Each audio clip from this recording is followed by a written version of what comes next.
Alam nyo kung bakit gusto ko yung pagtatanim ng sigarilyas na ito, kasi po yung sigarilyas kasi wala, low maintenance po talaga ito.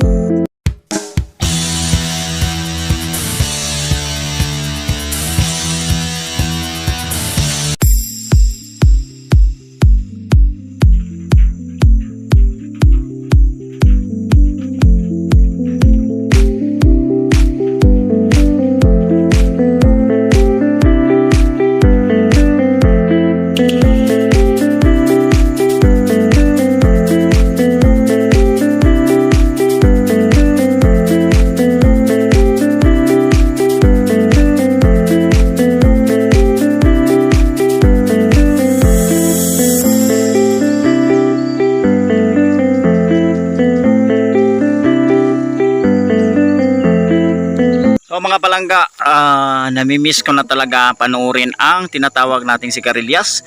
Ito na po mga palangga, oh. Tingnan natin. Mayroon na siyang bunga. Ayan. Ayan oh. Kita ba? Ayan. Mayroon na siyang bunga. Medyo malaki-laki na. At ito rin. Ayan, mga maliliit. At saka napakarami rin na tinatawag nating bulaklak. Ayan oh. Oras natin ngayon mga alas 4:30 na ng hapon. Kaya yung mga ibang bulaklak nakatago na o nakatiklop na. Ayan oh. Kanina gising na gising yan. Ayan po mga palangga oh. Ito po, mayroon po tayong sigarilyas na puti. Green. Puti naman. Ayan, green oh. Ayan, wow, napakaganda po talaga. Napaka-presko talaga oh. Yan, meron pang mga maliliit na mga violet. Pero sa totoo lang, yung pagtanim ko dito, puro violet po ang buto nito pinagtatanim ko.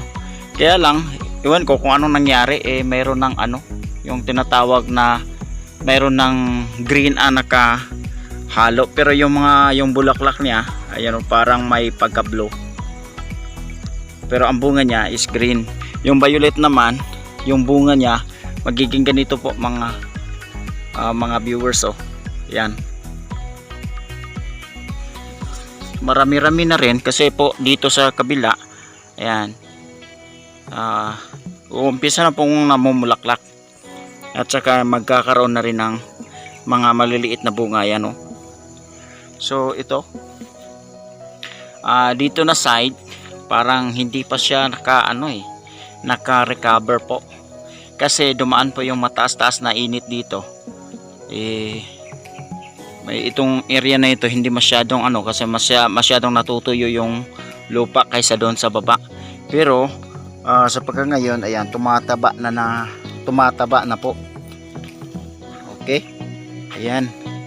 Dito tayo kasi masyadong marami ditong bunga po. Magugustuhan nyo talaga po. Ayan. Wow. Bakit po ba gusto kong magtanim ng sigarilyas? Kasi po yung sigarilyas, low maintenance po yung sigarilyas natin. Pangalawa, wala po siyang gagastusin na abono o pampataba.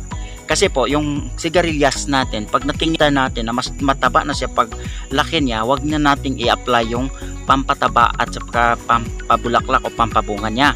Bakit? Kasi po pag in-applyan natin ng pampataba, tumataba lang yung dahon, tumataba lang yung puno, tumataba lang yung stem niya, pero hindi siya nagbibigay ng bunga. Samantala pag hindi natin siya binigyan ng pampataba, ewan ko ba kung bakit ganito yung klaseng tanim na to. Pag hindi natin binigyan ng pampataba, ang dami talagang bulaklak. Ito mga palangga, hindi ko to naglagay lang ako ng pampataba isang beses lang, yung maliit pa. Kasi pag tingin ko sa kanya, parang tingin ko hindi mataba, so nilagyan ko ng pampataba isang beses lang. Pagkatapos nun, hindi ko na nilagyan kasi alam ko na pag nilagyan pa ng pampataba, tumataba lang yung mga dahon at dumami pa ang mga dahon na yan, pero hindi magbibigay ng sapat na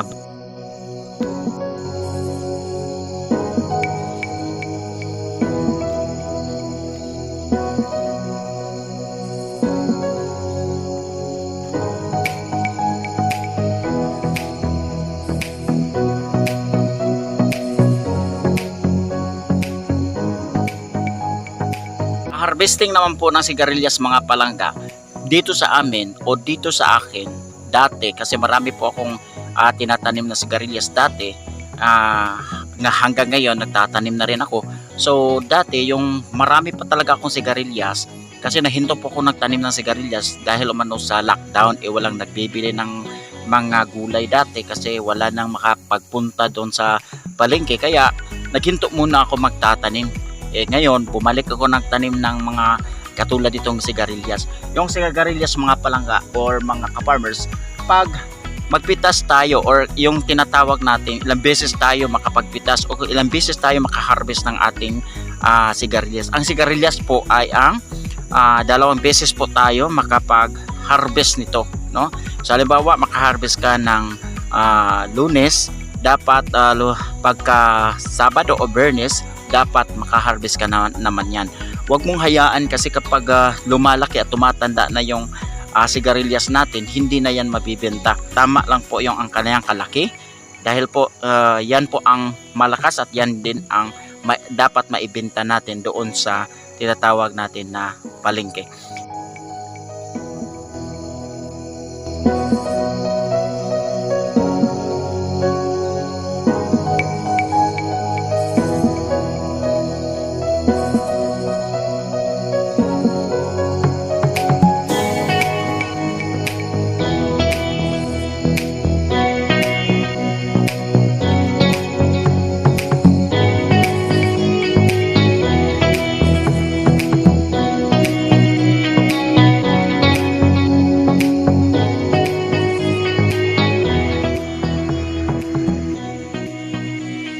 So yan po, sana po ay nagugustuhan nyo ang video na ito, at sana rin po magkakaroon o magbigyan nyo ako ng isang subscribe dyan, and click the notification bell para updated po kayo sa aking mga ina-upload na mga video. God bless po sa ating lahat. Maraming salamat po. Benz TV, once again Benz TV, God bless.